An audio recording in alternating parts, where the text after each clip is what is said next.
संत मार्कुस के अनुसार पवित्र सुसमाचार।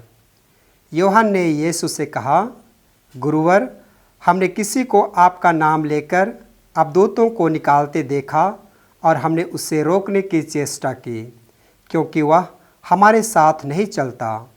परंतु यीशु ने उत्तर दिया, उससे मत रोको, क्योंकि ऐसा कोई नहीं है जो मेरा नाम लेकर चमत्कार दिखाए और बाद में मेरी निंदा करे। जो हमारे विरोध नहीं है वह हमारे साथ ही है। जो कोई तुम्हें एक प्याला पानी भर इसलिए पिला दे कि तुम मसीह के शिष्य हो, तो मैं तुम्हें विश्वास दिलाता हूँ कि वह अपने पुरस्कार से वंचित नहीं रहेगा। यदि कोई इन विश्वास करने वाले नन्हों में से किसी एक के लिए भी पाप का कारण बन जाता है, तो उसके लिए अच्छा यही होता कि उसके गले में चक्की का पाठ बांधा जाता और उससे समुद्र में फेंक दिया जाता। और यदि तुम्हारा हाथ तुम्हारे लिए पाप का कारण बन जाए तो उससे काट डालो। अच्छा यही है कि तुम लूले होकर ही जीवन में प्रवेश करो, किंतु दोनों हाथों के रहते नरक की ना बुझने वाली आग में ना डाले जाओ। और यदि तुम्हारा पैर तुम्हारे लिए पाप का कारण बन जाए तो उससे काट डालो। अच्छा यही है कि तुम लंगड़े होकर ही जीवन में प्रवेश करो, किंतु दोनों पैरों के रहते नरक में ना डाले जाओ। और यदि तुम्हारी आँख तुम्हारे लिए पाप का कारण बन जाए तो उससे निकाल दो। अच्छा यही है कि तुम काने होकर ही ईश्वर के राज्य में प्रवेश करो, किंतु दोनों आँखों के रहते नरक में ना डाले जाओ, जहाँ उनमें पड़ा हुआ कीड़ा नहीं मरता और आग नहीं बुझती है। प्रभु का सुसमाचार। ख्रिस्त में प्यारे भाइयों एवं बहनों, आज वर्ष का 26वां सामान्य रविवार है। आज के पाठों से हमें 2 संदेश मिलते हैं। पहला, मानव जाति के लिए ईश्वर की असीम दया और कृपा है, जो पवित्र आत्मा के लिए अपना हृदय खोल देते हैं और अपने आप को पूर्ण रूप से नम्र और विनीत बनाते हैं। दूसरा, ईश्वर का आत्मा मनुष्य के ज्ञान के परे काम करता है और ऐसे लोगों के द्वारा काम कराता है कि मनुष्य समझ नहीं पाते हैं। इसलिए हमें ईश्वर के कार्यों को समझने के लिए नम्र, उदार और खुले हृदय बनना चाहिए। आज के पहले पाठ में हम देखते हैं कि मूसा ने जिन 70 वयोवृद्धों को दर्शन कक्ष के सामने बुलाया था, ईश्वर ने उन्हें अपनी शक्ति प्रदान की और वे भविष्यवाणी करने लगे। किंतु 2 पुरुष जो दर्शन कक्ष में नहीं थे, उन्होंने भी दिव्य प्रेरणा का अनुभव किया और उन वयोवृद्धों के समान भविष्यवाणी करने लगे। यीशु ने मूसा से उन दोनों व्यक्तियों को भविष्यवाणी करने से रोकने के लिए अनुरोध किया।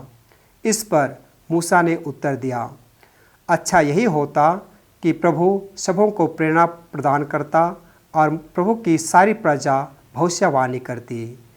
इसके द्वारा मूसा यह बतलाना चाहते थे कि ईश्वर सभी मनुष्यों के द्वारा स्वयं को प्रकट करने हेतु माध्यम बना सकता है।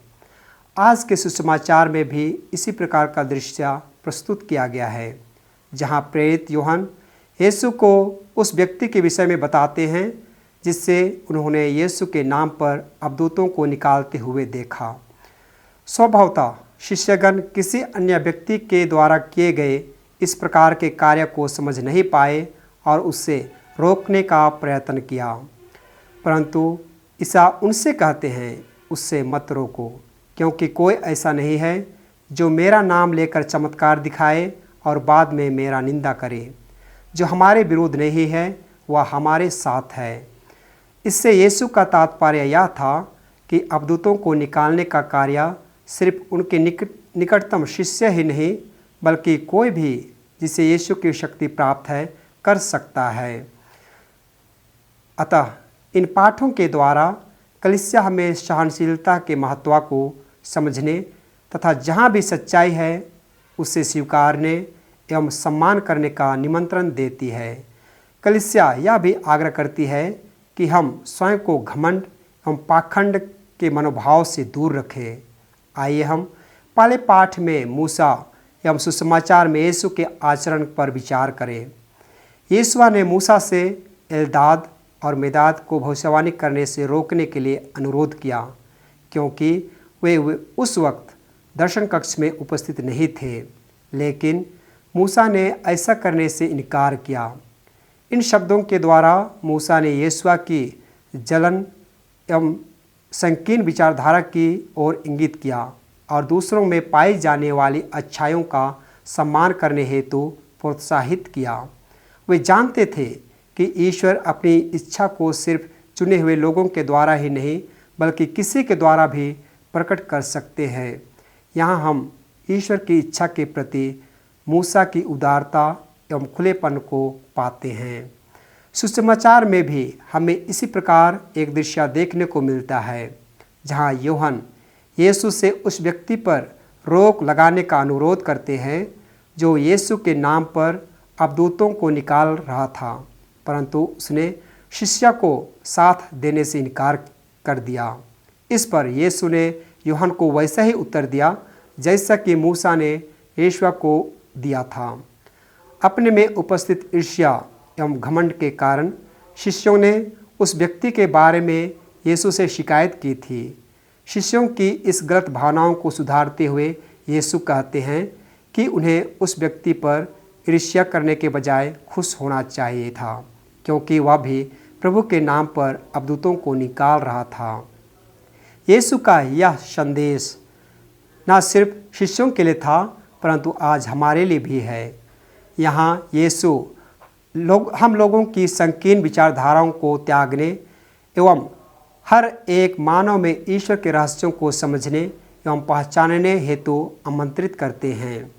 जब हम अपने जीवन को परखते हैं तो पता चलता है कि हमारा व्यवहार भी यीशु के शिष्यों एवं यीशु के व्यवहार से भिन्न नहीं है। आज के तीनों पाठ में दूसरों की अच्छाइयों का सम्मान एवं आदर कर उनके प्रति सहनशील बनने तथा बुराइयों के विरोध संघर्ष करने व कलंकित तत्वों को हटाने हेतु प्रेरित करते हैं। इस तथ्य की पुष्टि करते हुए यीशु कहते हैं, यदि तुम्हारा हाथ तुम्हारे लिए पाप का कारण बनता है तो उसे काट डालो। अच्छा यही है कि लूले होकर ही जीवन में प्रवेश करो, किंतु दोनों हाथों के रहते नरक की ना बुझने वाली आग में ना डाले जाओ।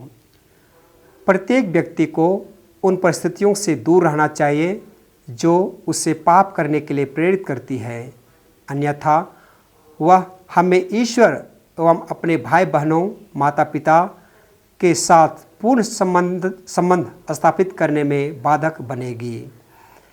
पाप सबसे बड़ा बाधक तत्व है जो हमें ईश्वर के राज्य में प्रवेश करने में बाधा उत्पन्न करता है।